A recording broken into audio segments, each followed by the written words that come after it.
96% orang yang positif corona itu sembuh, Pak. Maka jangan takut berlebihan, biasa aja. Hari ini orang ketakutan akan virus, melebihi ketakutannya kepada Allah. Ini yang salah, Pak.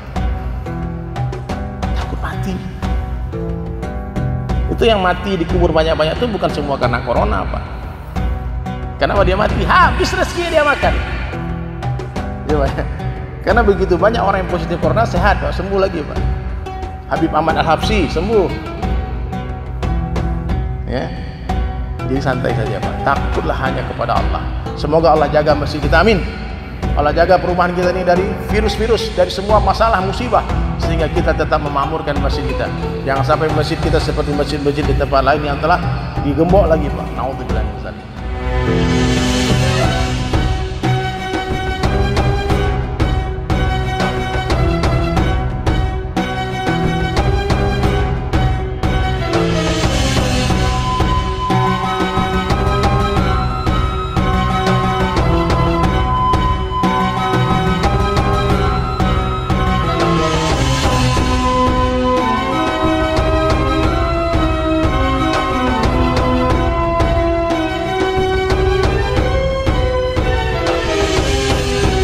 Assalamualaikum warahmatullahi wabarakatuh. Innal hamdalillah nahmaduhu wa nasta'inuhu wa nastaghfiruh wa nu'minu bihi wa natawakkalu alayhi wa na'udzu billahi min shururi anfusina wa min sayyiati a'malina may yahdihillahu fala mudilla lahu wa may yudlilhu fala hadiya lahu.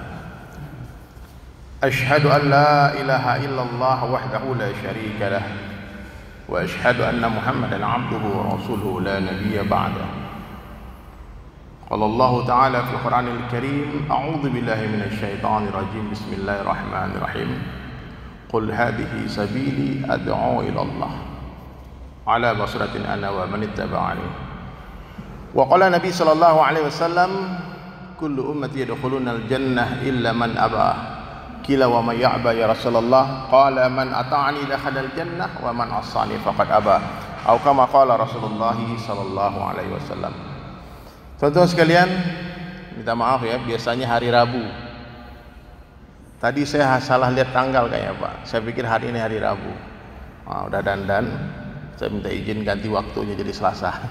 Mudah-mudahan apa yang saya sampaikan bermanfaat. Amin.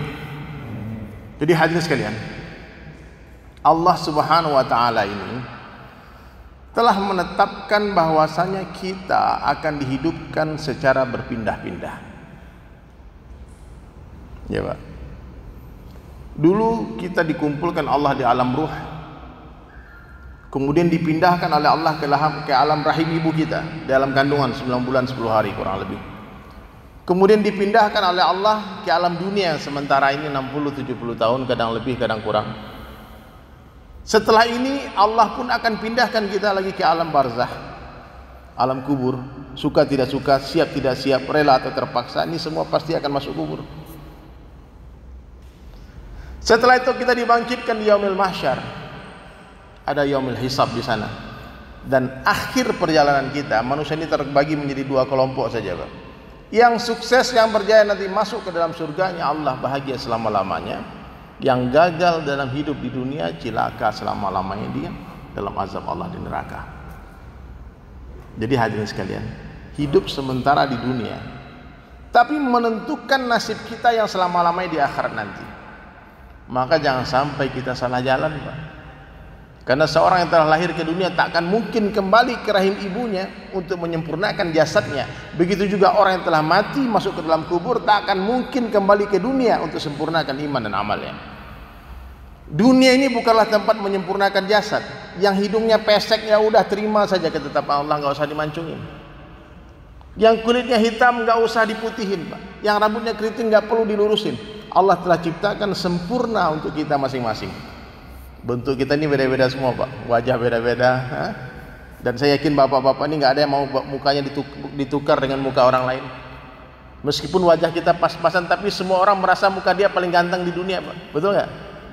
Buktinya kalau kita foto rame-rame, wajah siapa yang pertama kita lihat? Wajah kita, Pak. Wajah orang kita nggak peduli, Pak. Kalau fotonya jelek, hapus nggak foto itu, Pak? Hapus, Pak. Teriak-teriak teman, jangan dihapus, nggak peduli. Ini kameraku, harus dihapus. Karena semua orang merasa diri dia paling sempurna. Ini Allah ciptakan, udah sempurna di dunia. Jasad kita. Dunia bukan tempat menyempurnakan jasad, tapi dunia tempat menyempurnakan perintah Allah. Dunia bukan tempat menyempurnakan nafsu. Nafsu nanti disempurnakan di surga, Pak. Dunia ini tempat menyempurnakan iman dan amal. Ini luruskan, Pak. Nafsu kita tak akan mungkin terpuaskan dengan dunia. Dalam satu hadis Nabi menjelaskan nafsu manusia ini apabila diberikan satu gunung emas, satu lembah emas, maka dia akan mencari lembah yang kedua. Dapat yang kedua, dia cari yang ketiga. Tak akan berhenti sampai tanah masuk ke dalam mulutnya. Udah disumpal tanah mulut tuh, Pak, baru dia berhenti, Pak. Nafsu ini. Dunia tempat menyempurnakan keinginan Allah. Nanti di surga Allah sempurnakan keinginan kita. Dunia bukan tempat tinggal. Ini hari-hari saya sampaikan, dunia tempat meninggal. Dunia bukanlah tempat tinggal kita, tapi dunia adalah tempat yang akan kita tinggalkan. Suka tidak suka, siap tidak siap, rela atau terpaksa. Ya, Pak. Aduh, saya nggak mau mati, Pak. Bisa nggak, Pak? Bapak mati, Pak? Insya Allah. Nggak ada insya Allah yang mati nih, Pak. Saya niat mati, mati, nggak niat mati, mati. Ingat mati, nggak ingat mati, mati. Siap mati, nggak siap mati, mati. Ini zaman pandemi, Pak. Dengar aja berita, tiap hari banyak orang mati katanya. Orang penggali kuburan, hari ini 40 kuburan saya gali katanya. Ya, beruntung kita masih hidup sekarang, Pak. Tapi kalau saya lihat wajah-wajah ini nggak lama lagi semua, apalagi yang staff-staff pertama ini.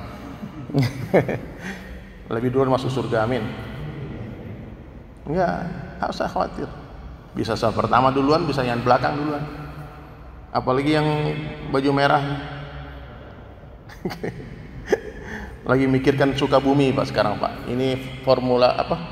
Tim apa? Yang satu? Formasi satu. Dalam memikirkan bantuan ke Sukabumi. Bapak-bapak yang ada kelebihan rezeki boleh, Pak. Sekarang ada banjir bandang di Sukabumi, banyak korban, banyak rumah yang hancur. Ada sebagian orang yang betul-betul hari ini memikirkan umat. Sebetulnya hadirin mulia, kalau kita membantu orang lain, kita sedang membantu diri kita sendiri. Apalagi kita membantu agama Allah. Intan sallallahu yang surkum, kata Allah. Siapa yang membantu agamaku, kata Allah, aku pasti bantu dia. Wa yusabbit aqdamakum, maka Allah akan kokohkan kaki kita berdiri di hadapan musuh-musuh kita. Siapa musuh kita? Nafsu kita dan iblis laknatul alaih. Hari ini hadirin sekalian, Allah tak bantu kita. Tak mampu kita melangkahkan kaki ke majelis ilmu, tak mampu kita qiyamul lail, tak mampu kita berbuat baik kepada sesama dan sebagainya hari ini. Kenapa? Karena Allah tak tolong. Kenapa kita tak tolong agama Allah? Dengan cara apa kita menolong agama Allah? Dengan dakwah ilallah. Jadi hadirin sekalian, ini jarang mungkin disampaikan, tapi ini penting banget, Pak. Jumpa siapa saja, di mana saja, kapan saja, jangan pernah kita lupa mengingatkan orang yang kita jumpai bahwasanya Allah yang berkuasa. Bisa nggak ngomong gitu, Pak? Allah kuasa, makhluk tak kuasa. Coba, Pak, saya pengen dengar suara jamaah semua, Pak. Allah kuasa, makhluk tak kuasa. Sampaikan ini kepada semua orang. Ini kalimat bahasa Indonesia, tapi ulama menyampaikan ini hakikat daripada kalimah la ilaha illallah. Tidak ada yang berkuasa selain Allah. Presiden, gubernur, wali kota, bupati, pak camat tak punya kekuasaan. Jangankan menguasai orang banyak, menguasai diri mereka pun mereka tak mampu. Siapa yang berkuasa, Pak? Allah. Jadi kalau ketemu orang, Pak, bisikan, Bang, Allah kuasa, Pak. Allah maha kaya, Pak. Itu orang kaya nggak punya apa-apa, harta mereka Allah yang punya. La ilaha illallah. Kalau jumpa, bisikkan ke mereka, Allah jumpakan kita, Allah pisahkan kita. Allah yang menjauhkan, Allah yang mendekatkan, Allah yang memberi rezeki kepada seluruh hambanya. Bukan toko yang memberi rezeki. Datang kepada pedagang, ingatkan pedagang. Ini tugas kita hadirin sekalian. Dulu ini kerja nabi-nabi. Cuman persoalan sekarang pintu kenabian telah tertutup dengan wafatnya Rasulullah sallallahu alaihi wasallam. Tidak akan ada lagi nabi sampai hari kiamat. Nabi sudah tidak ada, tapi kerja Nabi akan tetap ada. Siapa yang lanjutkan hadirin sekalian? Kita semua yang mengaku sebagai umatnya Rasulullah. Ayat yang saya baca di depan tadi itu perintah Allah. Itu kabar gembira dalam surat Yusuf. Qul hadhihi sabili. Katakanlah wahai Muhammad kepada seluruh umatmu, inilah jalanku. Ad'u ilallah, ajak manusia kepada Allah. Ala basirah, dengan basirah, dengan hujjah yang nyata Al-Quran dan Sunnah. Ana wa man ittaba'ani, ini kerjaku dan kerja seluruh umatku, seluruh orang yang mengikuti aku. Apapun profesi kita Pak, kita wajib berdakwah. Ingat, dakwah bukanlah sebuah profesi, tapi apapun profesi kita, kita wajib berdakwah. Ulama berdakwah dengan dalil-dalilnya. Ini sahih, ini enggak, ini dhaif. Itu kerja ulama Pak. Berfatwa dengan hukum hakamnya. Mujahid berdakwah dengan pedangnya, muadzin berdakwah dengan azannya, pedagang berdakwah dengan perniagaannya, petani berdakwah di sawah, nelayan berdakwah di laut, seniman-seniman berdakwah dengan karya-karya positifnya, pelukis-pelukis. Sini mungkin ukiran-ukiran indah nih Pak. Kalau nggak ada seniman Pak, nggak ada ini Pak, ukiran indah ini Pak. Sejuk kita lihat masjidnya, desainnya Pak, Masya Allah, dibangun oleh orang-orang yang berjiwa seni. Berdakwah dengan karya-karyanya. Maka hari ini kalau ada teman-teman artis hijrah Pak, saya bilang sama dia, jangan tinggalkan profesimu, kau tetap jadi artis. Allah bisa menjadikan kamu hidayah, memberi kamu hidayah sebelum jadi artis. Tapi kenapa Allah beri kamu hidayah setelah jadi artis? Gunakan popularitasmu untuk memperkenalkan Allah kepada manusia. Gunakan keahlianmu untuk mengajak manusia kepada Allah. Yang pejabat-pejabat politikus, tetap kalian menjadi pejabat, jangan berhenti Pak. Gunakan kekuasaan untuk menolong agama Allah. Beda Pak kalau orang beriman jadi pejabat Pak, satu tanda tangan Pak, tutup tempat maksiat. Kita punya potensi masing-masing, punya kelebihan masing-masing untuk mengajak manusia kepada Allah. Dan ingat, satu orang saja yang dapat hidayah asbab kita, itu lebih baik daripada seluruh benda yang disinari matahari. Itu lebih baik daripada dunia beserta isinya. Hari ini hadirin sekalian, masalah terbesar umat Islam apa? Kesyirikan. Orang tak lagi yakin kepada Allah, tapi yakin kepada makhluk. Betul nggak Pak? Mohon maaf Pak ya, saya bukan bicara pandemi ini. Satu dunia mentaati perintah WHO, betul? Iya. Kalau dokter yang suruh Pak, taat nggak Pak? Bapak makan obat ini Pak, pahit itu obat dimakan Pak. Pagi Pak ya, pagi habis sarapan, siang, malam. Sebentar lihat jam, takut telat makan obat. Kita tanya, kenapa Bapak taat sekali sama dokter? Amerika sekolahnya dokter itu, orang hebat itu. Kita lupa Allah lah yang telah menciptakan otaknya dokter-dokter itu. Kenapa Allah yang memerintah kita nggak mau taat? Dan hari ini di luar sana berapa banyak wanita-wanita yang memakai masker, tapi dia tak memakai hijab. Ya, sebab pemerintah taat, sama Allah nggak mau taat. Kabarkan kepada semua orang, kembali ke masjid. Di masjidlah tempat teraman di dunia. Orang yang sholat subuh berjamaah di masjid, dia dalam penjagaan Allah. Hari ini orang dijauhkan dari masjid Pak, mohon maaf Pak. Dijauhkan dari ibadah haji umrah. Kita nggak tahu ini fitnah apa, ini ujian iman kita hadirin. Kita semua orang Islam harus introspeksi diri kita. Mudah menyalahkan Dajjal, mudah menyalahkan ini orang-orang kafir, mudah menyalahkan mereka. Tapi hari ini coba pikirkan apa kesalahan kita. Betapa besarkah dosa kita, kesalahan kita, sehingga Allah tak izinkan kita lagi berangkat haji tahun ini. Ini Pak, ini rumahku di muka bumi adalah masjid kata Allah. Allah tak izinkan kita masuk ke rumahnya. Nah, maka kita harus banyak menangis hadirin sekalian. Kabarkan kepada semua orang, comeback ke masjid, kembali ke masjid, makmurkan masjid-masjid. Ya, dengan protokol kesehatan, ya alhamdulillah lah. Meskipun saya yakin banyak bapak-bapak ini nggak suka sholat seperti senam aerobik ini. Tapi kalau kita perbaiki hubungan kita dengan Allah, baik semua keadaan. Tapi Allah tak tolong kita. Yang menciptakan virus siapa? Allah yang menciptakan. Yang mengangkat dia siapa? Allah juga yang mengangkat virus itu. Kenapa hari ini kita gak minta tolong sama Allah? Comeback kepada Allah, yakin dengan macam-macam. Boleh, silakan gunakan asbab-asbab, tapi jangan yakin dengan asbab. Bukan meninggalkan asbab, tapi meninggalkan keyakinan kepada asbab. Saya pakai masker juga, Pak. Karena kalau nggak pakai masker nggak boleh masuk mall. Kalau masuk masjid nggak pakai masker, ada pengamanan. Masker. Pakai, Pak. Tapi yakin bukan sama masker ya. Yakin saja Allah. Paman saya, Pak, pakai masker, tidurnya pakai masker, Pak. Wali kota Solo, pulang dari rumah saya itu berapa bulan lalu, pulang panas dingin, periksa swab positif corona, Pak. Karena isolasi langsung. Saya bilang sama dia, masker tak bisa menolong kita. Corona pun tidak bisa mematikan. 96% orang yang positif corona itu sembuh, Pak. Maka jangan takut berlebihan, biasa aja. Hari ini orang ketakutan akan virus, melebihi ketakutannya kepada Allah. Ini yang salah. Takut mati. Itu yang mati dikubur banyak-banyak itu bukan semua karena corona, Pak. Kenapa dia mati? Habis rezeki dia makan. Iya, Pak.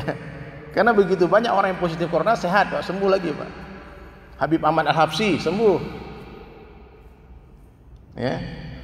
Jadi santai saja, Pak. Takutlah hanya kepada Allah. Semoga Allah jaga masjid kita, amin.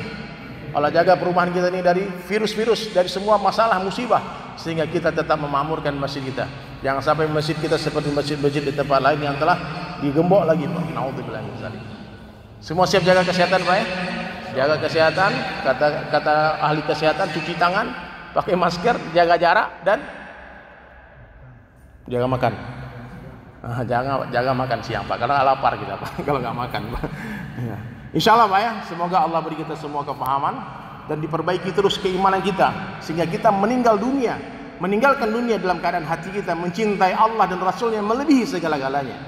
Seperti satu orang dai di Padang yang hari ini viral kan, lagi ceramah kayak gini, Pak, lagi ceramah kayak saya ini, tiba-tiba dia bilang la ilaha illallah, jatuh meninggal, Pak. Alangkah indahnya kalau itu mayat kita, Pak. Allah pastikan kematian itu kedatangannya, pasti mati. Namun Allah rahasiakan caranya bagaimana dan waktunya di mana, kapan. Pasti mati, tapi bagaimana caranya, waktunya, dan Allah memberikan clue-nya melalui tulisannya para ulama. Bagaimana hidupmu, begitulah matimu. Orang yang sibuk memakmurkan masjid, insya Allah mati di masjid, amin. Orang yang sibuk ibadah dakwah, mati lagi dakwah, amin. Orang yang sibuk qiyamul lail, mati lagi sholat malam, amin. Orang yang sibuk membantu umat nih, formasi satu nih, ini saya risau, semalam udah datang ke sini bawa ini bantuan, Pak tolong, Pak ya, Sukabumi kita pikirkan, kirimkan bantuan sebanyak mungkin, kasihan mereka sekarang ya, mati lagi khidmat menolong umat. Bagaimana hidupmu, begitulah matimu. Semoga Allah beri kita semua paham. Subhanallah bihamdi, subhanakallah bihamdika, asyhadu an la ilaha illa anta, astaghfiruka wa atubu ilaik. Assalamualaikum warahmatullahi wabarakatuh.